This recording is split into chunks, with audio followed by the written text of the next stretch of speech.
Hi everyone.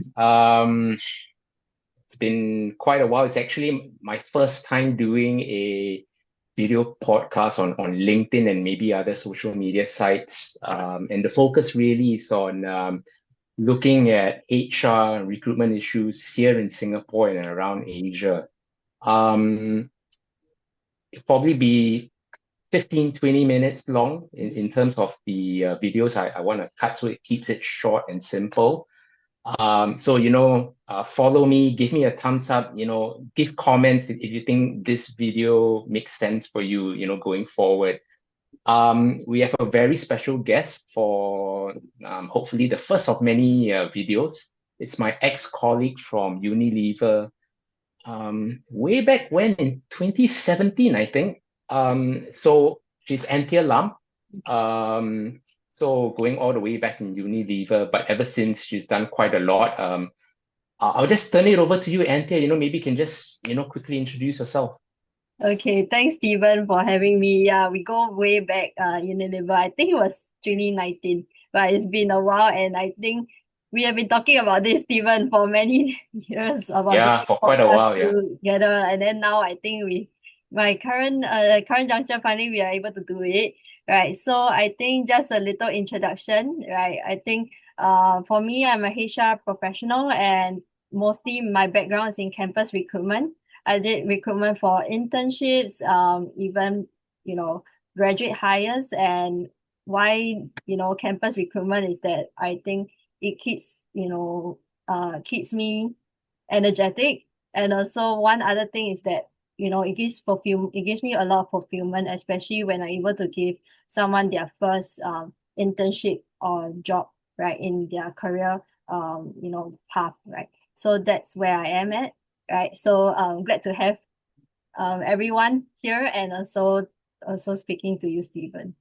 Yeah, so just a quick intro, and I guess people will, kind of check out your LinkedIn profile as well. I mean, you've been in FMCG with Unilever. So, I think it was actually not 2019, I think it was maybe 2017 or so. But, what other industries, what companies have you been working for since then?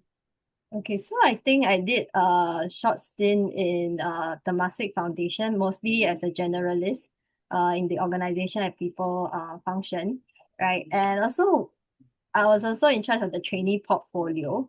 Then, if you remember during COVID, there was the SG United traineeships. And then after that, I moved into full-fledged campus recruitment in Accenture, mainly hiring for the technology business, right? So during that time, I think I hired more than 300 interns during that Wow. trajectory, because there were a lot of public sector projects also happening during that time.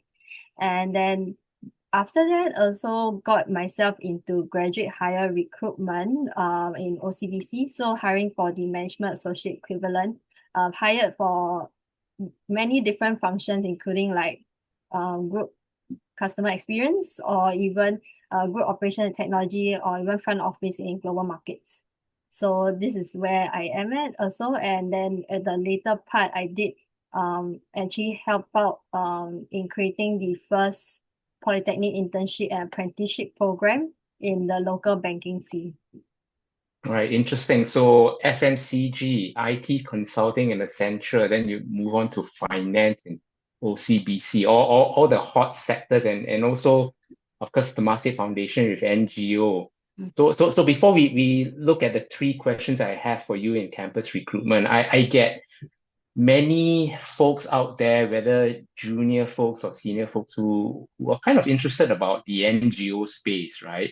I mean, from a standpoint of maybe recruitment, campus, or maybe even more experienced hires, I mean, what are the differences you find in the NGO space, right? And let's say, an organization like Accenture and OCBC. I think for the NGO space, the one thing is that, we don't look for a very um kind of fixed experiences, right? Definitely the candidate has to showcase the passion for NGO, because of course NGO a lot of times it's really very niche. So, degrees or maybe kind of universities in Singapore don't really have like a specialized degree for that. So that is where recruiters, we are more open in terms of type of candidates that we're looking for.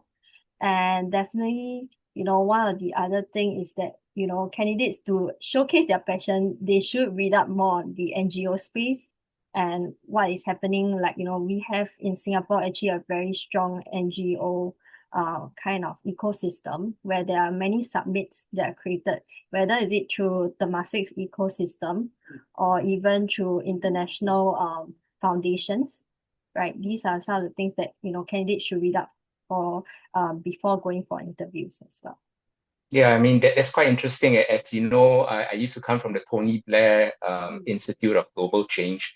It's not an NGO per se, more Mm, of a global political foundation, right? consulting firm. But the thing that I realized with many candidates, and many of them come from NGO space. We do, when I was there, we used to look at them as well. It's about asking them, hey, what do you know about TBI? Mm, Right? And it resonates with what you say about when you're hiring for people from for Temasek. It's like, okay, hey, Miss Candidate, what do you know about Temasek Foundation? And that is the basis, right, of how sometimes we evaluate candidates as well. So that's interesting. So coming back to our topic for today, right? Three okay. questions for you. Um, let's look at the first question that I have for you, Anthea. What are the trends you see in the campus recruitment space, especially here in Singapore and maybe Asia? Yeah, that's a good question, Stephen. I think the first trend I've seen so far is that companies are partnering with university clubs and societies more actively currently to create like personalized engagement events. So what are these personalized engagement events? I've seen a lot of them are actually doing office tours, right? And in these office tours, they have programs like, networking with their senior leaders or even creating CV and career workshops for the students that come on board. Right. And I foresee some of the benefits of doing that for employers is that, you are able to target niche audiences. So for example, a lot of the companies I've seen are, focusing on partnering, clubs and societies such as Women in Tech or Women in Business. Right. This may come very useful for companies which has a D&I target for hiring or have a very strong D&I focus. And the next is that, if you partner with these clubs and societies, marketing is kind of secured. A lot of them, they actually are willing to help you create some EDMs and they are able to blast it to their membership pool or through their different social media channels. Right. And the next is that, they are able to help you with some logistics, for example, attendance management, right? And sending last minute emails to remind, students of your personalized engagement events. And that also leaves you time to actually focus on more important things when planning events. One is, maybe you have to reach out to a key stakeholder in your company to come and talk to these students. Or secondly, you have to arrange um the program layout or even venue management. So that also frees up more some of your time when you work with these clubs and societies to do more of these strategic tasks. Yeah, that is one. And the next other trend I've seen is that university clubs and society, they are also getting a lot of sponsorships. And with these sponsorships from employers, they're able to do larger scale events on their own.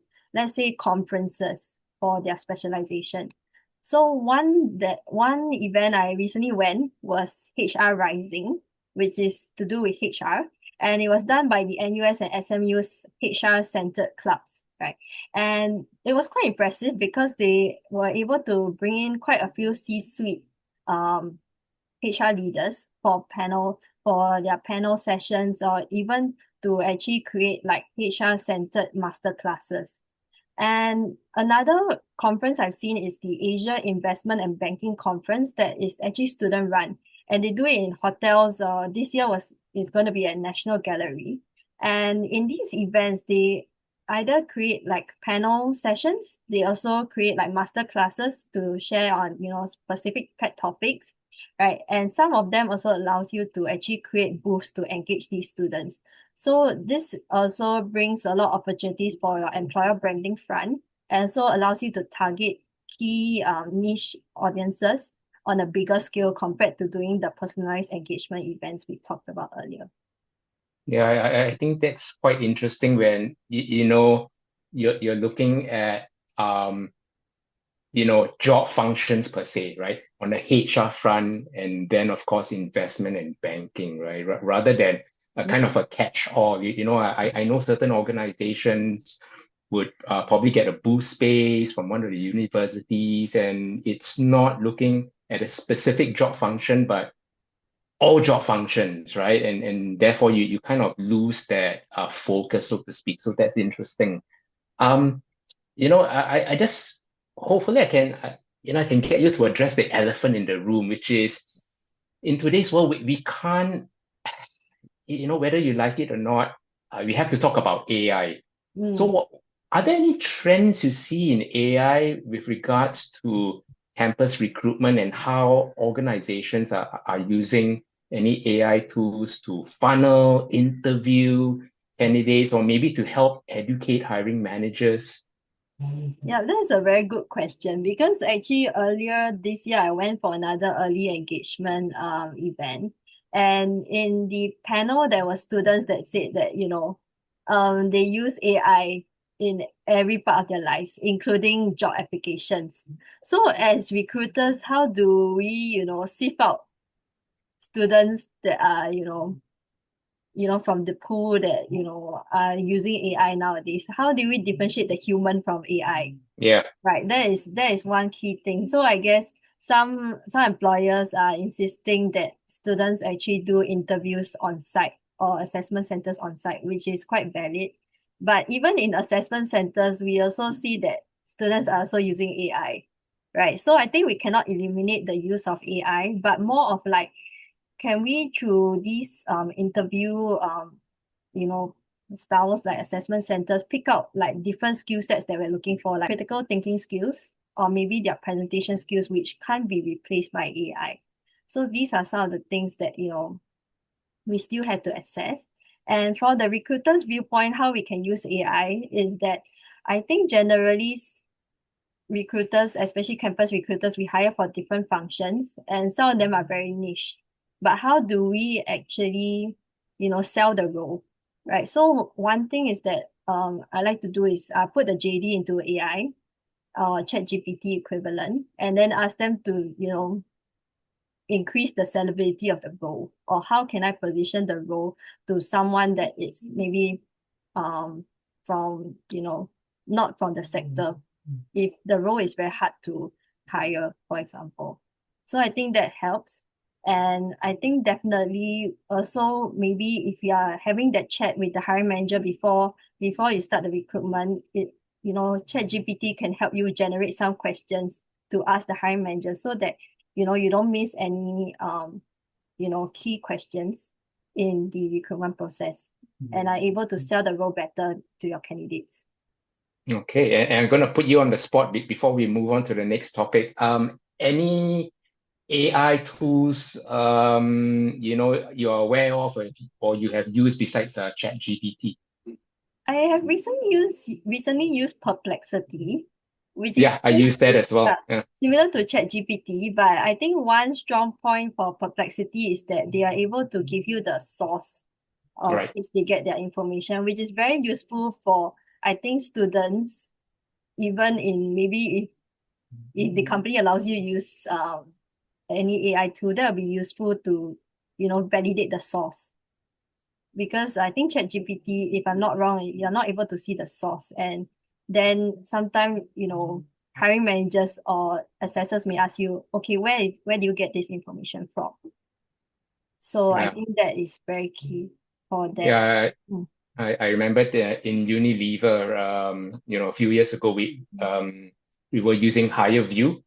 This was before the advent of AI, but with AI, I think Higher View has upped its game, right? The ability to look at videos of candidates, do some sense analysis, but the jury is still out whether there's a sense of biasness as well. So, but that's an interesting tool. If you guys want to check it out, Higher View. Moving on to the next topic. I mean, Anthea, how do you go about keeping up with what's happening in the campus recruitment space with all the changes going on? I think I keep up through three different avenues. One is through Telegram group chats. I find that a lot of the school communities and clubs or societies, they actually have Telegram group channels which they use to engage their community. And a lot of, like we mentioned earlier, that a lot of companies also have personalized engagement events with these clubs and societies. So it's good to actually keep abreast through this channel as well. And the next is that I follow some specialist communities such as tech communities to understand what candidates are looking for.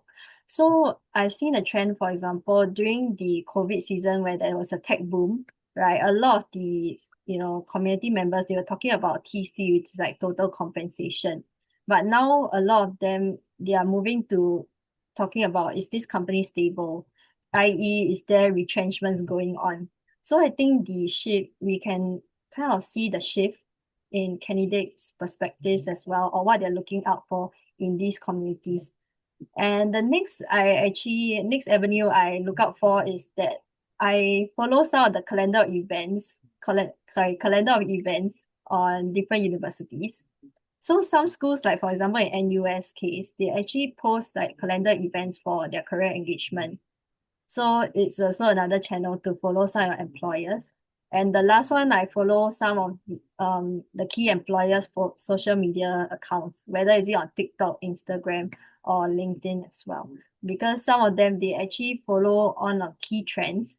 And for example, your company is more conservative, they would actually ask you, hey, if you are initiating a new engagement, right? They will also ask, is this safe, right? And it will be good to share, another competitor doing it so that, you increase the leverage and increase the buy-in also for some of these engagements.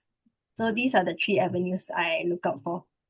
Right. Okay. All right. Thanks for that. And finally, to our last question, which it's quite a loaded question, but feel free to take a stab at it. There are many moving parts, right? In campus recruitment. From I kind of mentioned this educating of hiring managers, how they should interact with the younger interns, to the assessment process, onboarding, and all this kind of good stuff. What do you think are the two things you feel organizations should focus on most? Yeah, that's really a great question, Stephen. So I think I identified two. Um, First is that, there should be a greater focus on internship experience. So internship experience, meaning from the start of the intern's journey is, doing orientation for them and making sure during the internship journey, there's engagement and key checkpoints along the way so that the new entrant can be supported in his or her journey, right? So I believe that with positive experience, right, your interns or new entrants can be your natural influencers to promote some of your experiences through word of mouth and support some of your talent attraction events. I've seen past interns also come to, support their past employers in career fairs, for example, to share with their student community on what they learned during their internship. And some of the engagement events I've seen so far is one recent one was Great Eastern. They actually did an intern day where there was an amazing race experience plan for their interns. And for NCS also, a consulting tech firm, right? They actually did also a similar intern day, but it's on a bigger scale because they have quite a bit of interns. And they had awards given out, carnival games and puzzles, right? I think generally for smaller organizations, you can do something small scale, right? Just a 2 hour session will do. And that you can also do, you may not be the one running it. You can get other interns, right, within the cohort to organize it and you support them with a small budget, right? So this is some thing that you can do as well to support the overall internship experience, right? And the next one I've seen is that another engagement is that, you can do pre-joiner engagement sessions, right? So pre-joiner engagement sessions are for those of your fresh hires, whether graduate talents or fresh graduate joiners that have signed the offer maybe 2 or 3 months or maybe even 6 months before the start date. And during that period of waiting from the signing offer to the start date is quite long, and it often creates a lot of anxiety because as a campus recruiter myself, a lot of times the student will ask, hey, is everything in place? And I'll mention, yes, everything is in place, and what are the potential next steps? But a lot of times also, students are also still looking out, even this period of time after they've signed the offer, right? So I guess one good example I've seen recently is DBS, right? So they recently actually brought back their management associate program after quite a long break. And based on the recent post, there was actually a touch-based session organized by HR where they actually connected a few of their key leaders with these graduate hires that were coming in the next few months and to share more on the values, what they can look out for. And I guess in these events also, they are able to connect with their similar community, i.e. the other graduate talents that are coming in the organization. And I feel that, if new entrants are able to build community, they are less enticed to other carrots, such as, other companies giving slightly higher compensation and benefits because they feel a sense of belonging and they are able to assimilate better in the organization when they join. Right. So these are some of the initiatives that I've seen that are done in the industry as well. Yeah, it's interesting you mentioned about having a kind of a pre-joining experience because that's exactly what we did at the Tony Blair Institute Mm, for the interns, but also for the experienced hires, even those with 10, 15 years experience. Often the joining period is, and I've even seen candidates with 3 months notice, right? mhm, So, how do you continue to engage with them? And I think having a pre-joining experience where they can start, having dinners or coming into the office, perhaps even 2 months before they join, get to meet some of the senior leadership, etc. That actually helps, as you say, mm, cement that relationship. And, you're always very, what's the word to use? Um, you know, you don't want to lose a candidate, right, during that definitely. notice period. I think that's really important. Um, you know, just before we end off, Anthea, any final thoughts, in terms of what you want to tell some of the audience out there with campus recruitment, any advice, any thoughts? I think for the campus recruiters out there, right, definitely sometimes we are constrained by budget. But Yes. my thought process is that how can you leverage on whatever you have, right, currently in the organization to create similar experiences or better the candidate experience or the new joiner or your employee experience, right? It doesn't need to be very expensive, to be honest. It's more of like thinking out of the box. So for organizations that are startups or smaller organization, you can start small and still maintain, a few like kind of engagements with your employees so that you can improve the culture and experiences for your employees so that they can actually spread the word of mouth and definitely you're still able to achieve the same outcomes. All right. Just before we leave, just a follow-up question. Um, What about building relationships with the career centers, let's say in Singapore, in NUS, SMU, even SIM, NTU?